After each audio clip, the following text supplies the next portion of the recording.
Hello, good morning, tribe. It is a beautiful Friday here in Ohio, and I wanted to spend a little time today talking about how to structure your day to accommodate your goals. When I did a poll in the group a week or so ago, one of the big things we've been talking about is sticking to the plan. That was from that poll, and then the second place, I guess, if you will, answer was people are. Good morning, Katie. People are having trouble structuring their day to allow room for their goals to happen or to incorporate their goals. So that's what I wanted to hop on today and talk about. And I'm sorry, I feel like I'm trying to get situated still for some reason. But anyway, okay, so one of the biggest things that I think people need when they are trying to set their day is a morning routine and an evening routine. And I know it sounds super simple, and a lot of you probably have morning and evening routines, but you need to look at them from the perspective of, are they getting you closer to your goal? So for example, I think the nighttime routine is probably the biggest, the biggest contributor to success, because mornings are so, well, they can just be volatile. You might oversleep. You might wake up with a kid that's sick. You never know what's going to happen for sure in the morning. So I feel like if you set yourself up at nighttime, you're going to have the best bet. And I know I've done some other videos specifically talking about routines, but just real quick, some of the things to think of when you're doing your before bed routine: get your clothes laid out and ready for the next day. If, let's say, one of your goals is to make sure you exercise, then make sure you're laying out your clothes the night before, or make sure you have that gym bag packed the night before.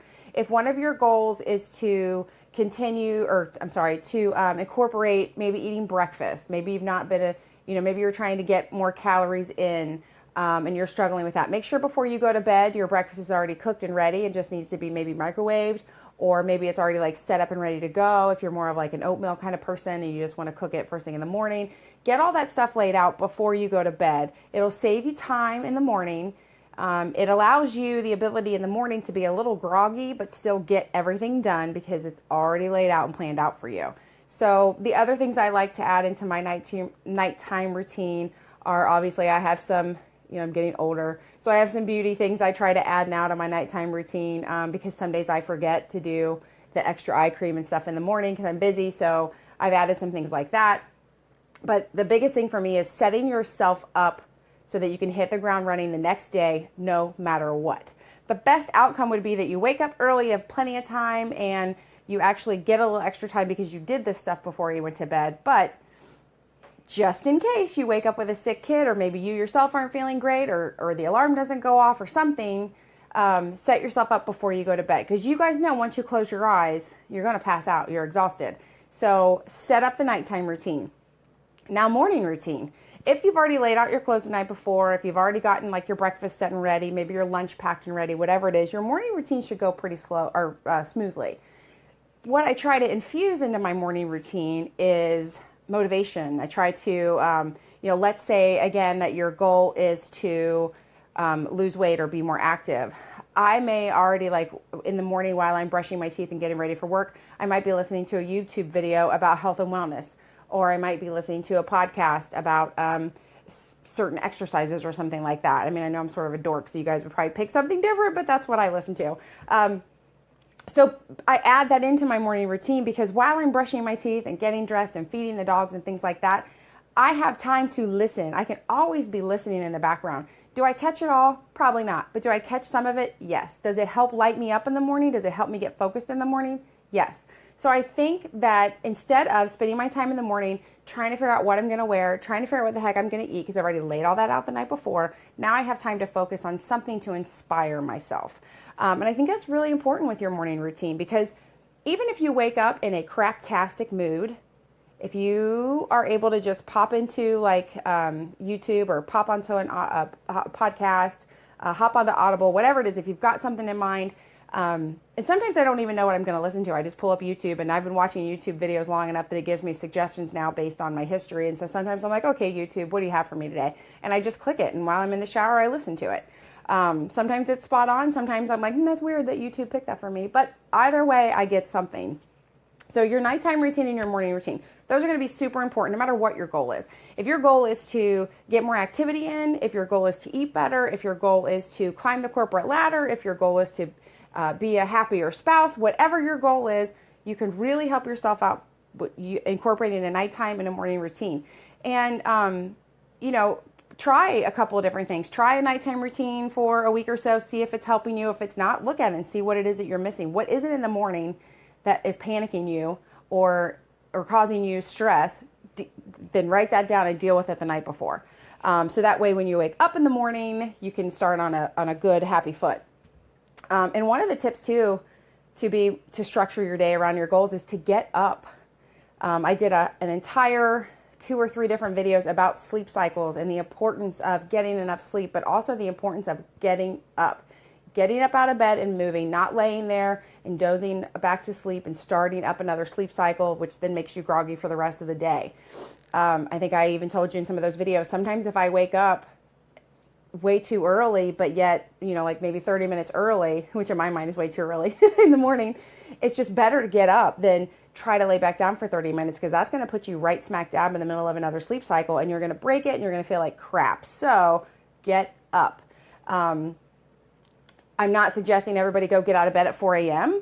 necessarily. If you feel like you can, and that would be a great addition and it would give you a huge block of time to get stuff done before your family or your children wake up, then awesome if you can do it. But your sleep is super important. So just set yourself up that you're getting up on a regular time all the time so that your body can get used to that. That'll really help you. And if you incorporate that with your bedtime and morning routine and you start getting that chunk of time of sleep, you will do fabulous. The other thing that I think is really important, regardless of what your goal is, but especially if your goal has something to do with your health and wellness, which being in this page or group, it probably does. Don't just look at other people and say, okay, this girl gets up early and she works out for an hour and then she has her protein shake and then she, does this and then she goes to work, blah, blah, blah. That's good. That works for her. That might be her body, her personality. Look at yourself. When do you feel the best? When are you the most productive? I know, me personally, if I don't get my physical activity in sometime between 5 a.m. and 10 a.m., it's not happening. And I don't even know why. I could be wide awake and feel great at noon, but for some reason, after about 10 a.m., I have checked out of the workout time in my head. I work with people all the time who would not think of working out earlier than 7 p.m. It's just what works for them.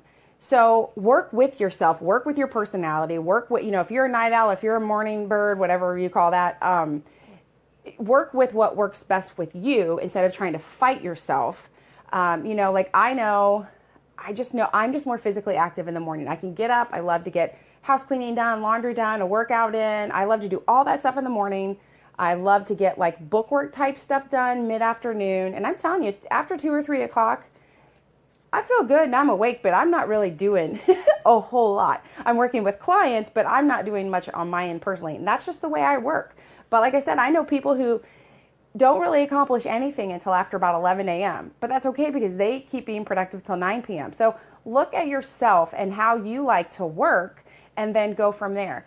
Kathy says, I'm the same with working out even though I hate mornings. Exactly. You just have to know, even if you hate, you might not really like the way your body functions, but if you learn how your body functions and you take advantage of it, you're going to get such better results. Some people enjoy working out first thing in the morning too because they really feel like it just happens before they even realize what happened. They work out really hard, they get the shower, and then they start kind of waking up and they're like, oh, sweet, I'm already done for the day.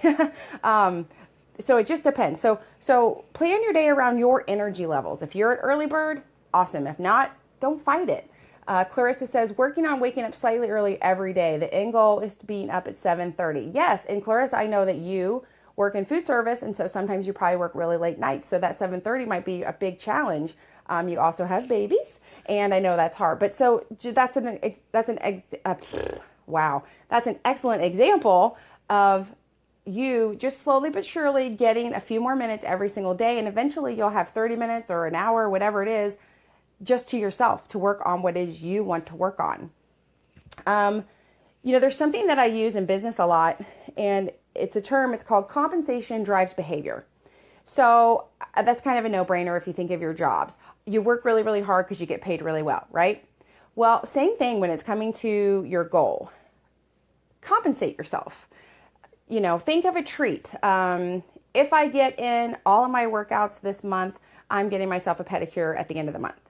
If I accomplish, this 5K on this day, I'm buying myself a new pair of shoes.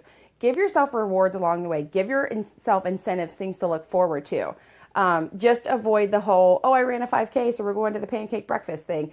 You don't want to derail your goals. Clarissa says her baby sleeps till 8:30 every day. So yes, so it is challenging to be up, challenging being up before them. Yeah, exactly.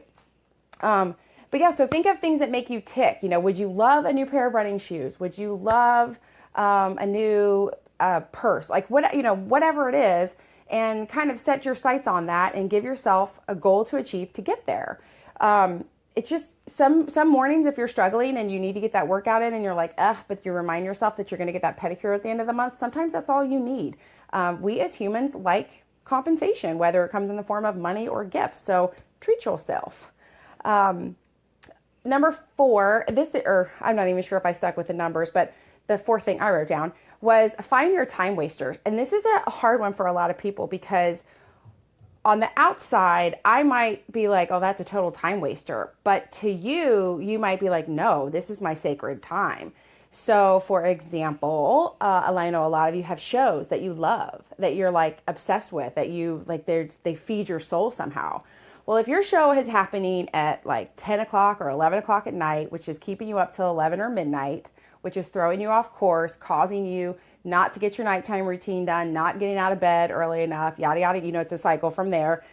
Maybe it's only one night a week, but that's one night a week is enough to throw you off. So DVR that bad boy and watch it the next day while you're working out.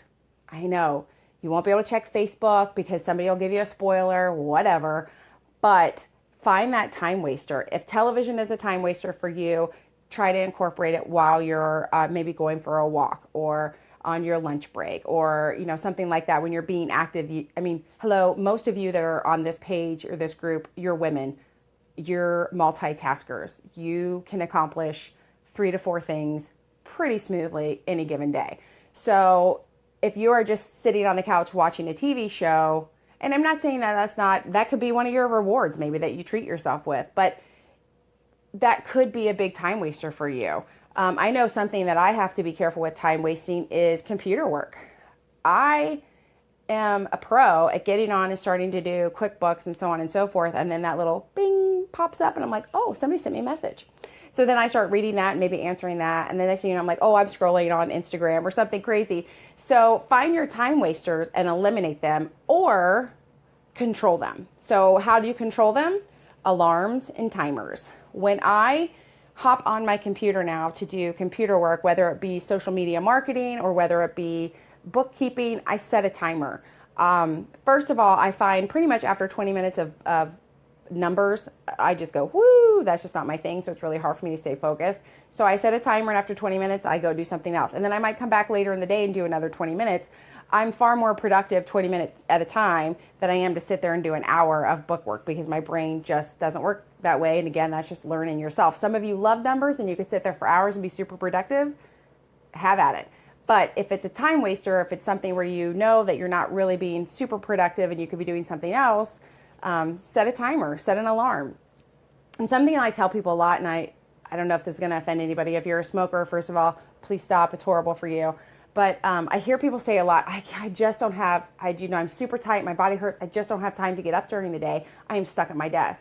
I can guarantee you every smoker in that office or plant or building, whatever the heck you are at, every smoker is going outside anywhere from once every 20 minutes to once an hour. Nobody's questioning it. They're up, yes, they're harming themselves with smoke, but if they're up out of their desk, they're walking around, they're moving, they are away from the work, it's totally acceptable. Set yourself a timer. Get up at least every hour. Walk all the way down the hallway, fill up your water jug, and come back if nothing else. If you can, go outside and walk around. Move your body during the day. Take that little break. Clear your head. Get some blood flowing. I promise you'll be far more productive. And if one of your goals is to move more during the day, bam, 2 birds, 1 stone. Find an accountability partner. If you are struggling, let's say you lay out the perfect day. I'm going to get up at this time. I'm going to do all this. I'm going to do all this, blah, blah, blah. And I have 30 minutes before bed even to relax. And now it's time to go to bed. Fabulous. You have it all figured out, right? But now you have to do it. And sometimes it's a little easier to write it out than to actually do it. So find an accountability partner. It doesn't even have to be somebody that has similar goals. It just has to be someone who is willing to check in with you every few days and go, hey, yo, what's up? Are you doing what you said? Yay or nay? And you'll know who's a good accountability partner for you. You don't want it to be, your biggest fan, because they're going to be like, well, it's okay. You work hard. You need somebody with a backbone who's going to say, hey, you're the one that told me to check on you. You're not doing what you said you wanted to do. Figure it out. But yeah, sometimes you just need a little kick in the pants. And, whether that comes from a friend or whether that comes from someone like me, like a personal trainer who you actually have an appointment with, you actually have set goals with, however you choose to get that, there is nothing quite like another set of eyes looking at you going, so did you do what you said you were going to do today? So think about that. Think about getting some support along the way. Oh, some other things you can do when you're trying to structure your day. I know a lot of you are moms and you work multiple jobs and you're lucky if you get your hair washed. So I totally get that structuring your day sounds fabulous, but some days it's just out the window. So what you can do is learn to be sneaky. So let's say, for example, that your goal was to get more activity during the day. The headset that I'm using right now, it's the cheapy one that you plug into the phone. You can get the fancy wireless ones if you want. But I could easily take a conference call, a client call. I could do a webinar or, a Zoom type meeting. I could be walking around doing that. I could be in the hallway. If it's a crappy day, I could be outside. Use modern technology to help you. So I could be moving and still getting my job done. If somebody wants to have a meeting with you, maybe suggest that you walk during that meeting. You don't always have to sit dead, eye to eye across the table anymore. Times have changed. We all realize now people need to get up and do things. Plus, you're going to feel better. So if you can make it into a walking meeting, that's great. Your lunch hour, it doesn't always have to be stuck behind a desk eating. It doesn't always have to be at a restaurant eating. You could grab something really quick or, pack your lunch really quick, have it at a picnic table in the park, and then walk. It doesn't have to be huge amounts of, you don't have to like fling tons of weight around and get this workout on. You just want to add some movement. So that's a really sneaky way to do it. I know a lot of you get stuck in car lines a lot and you're always waiting on kids. You're always waiting for this practice to get over or that practice to get over. If you learn how to squat, if you learn how to lunge, if you learn how to do a push-up, which you can do those, you don't have to be on the ground, you can do them off of a bench or the wall. You go for a walk. You can do these things just while standing. I've been known to have phone calls before and lunge the whole time I'm on the phone.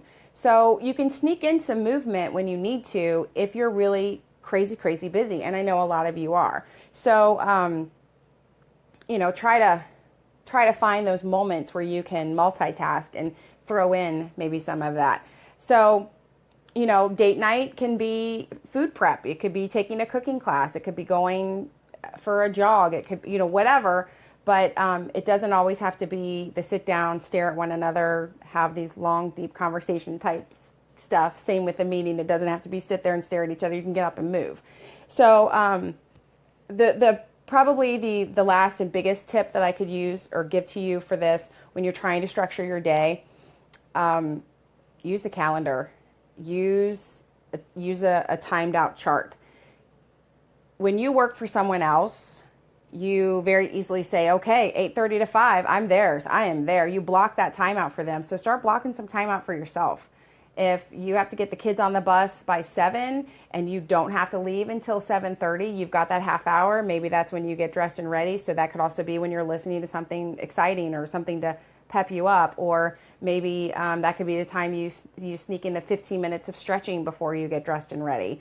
The kids have practice from this time to this time. I'm going to be stuck while they're doing that. So I'm going to go inside the hallway and I'm going to lunge, or I'm going to, read my book if you're studying for something. It just depends on what your goal is, but try to find those times. And the best way to find those times is to look at a calendar. And remember, if you have it slated every night from 9 to 11 that you're going to be sitting in front of the television, that's a time waster and you could be using that time more effectively. So it just depends on what your priorities are, how quick you want to get to your goal. But yeah, get yourself a calendar, get yourself a planner.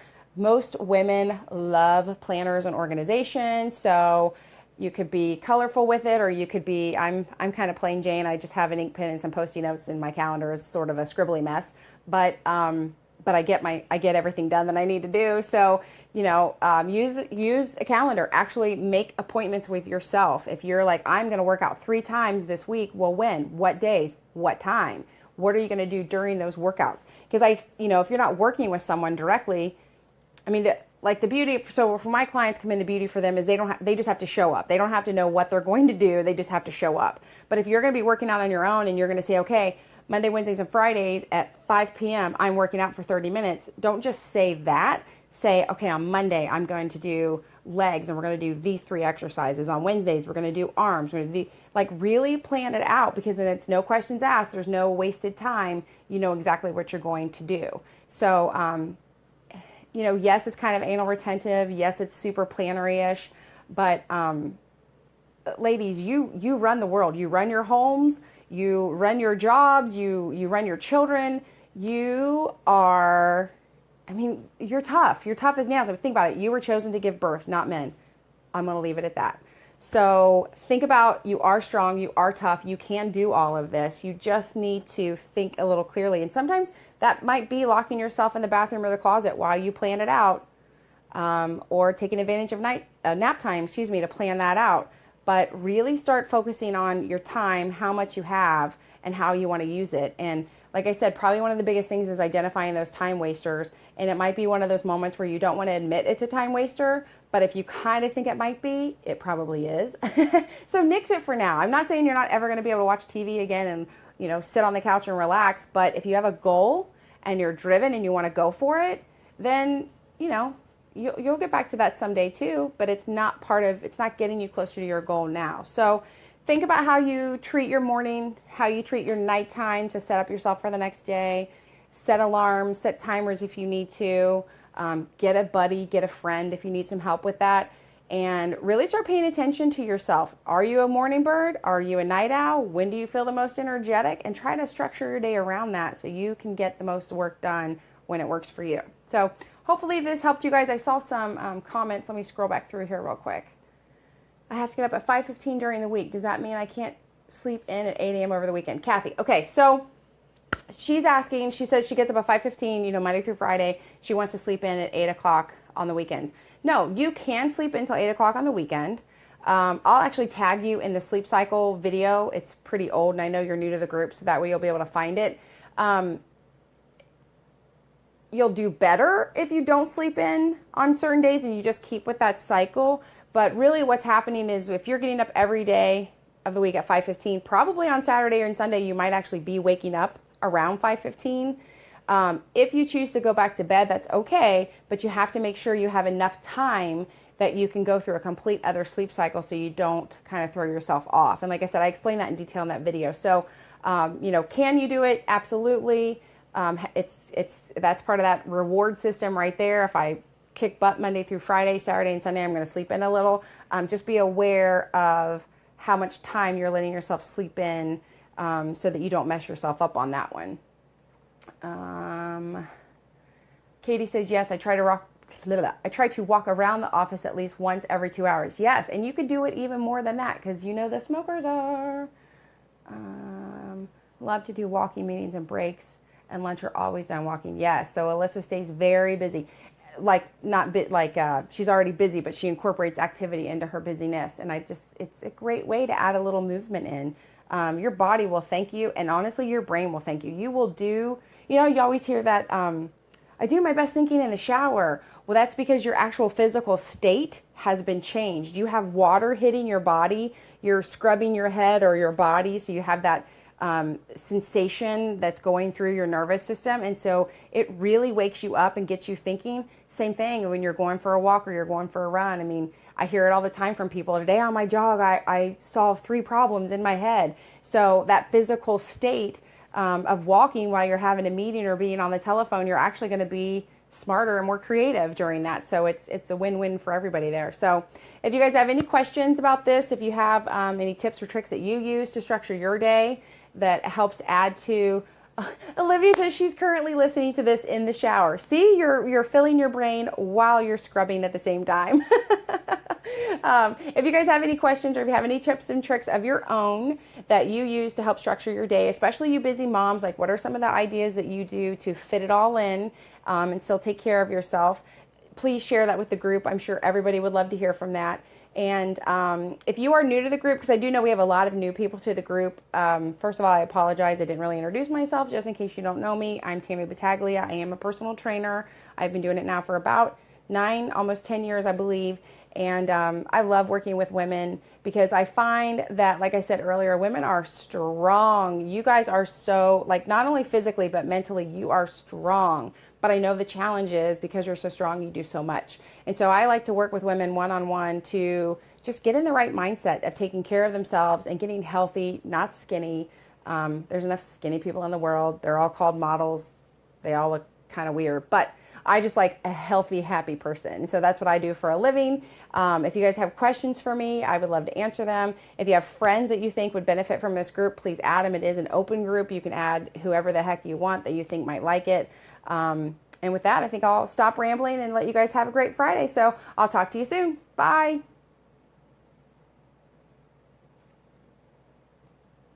Well, maybe bye.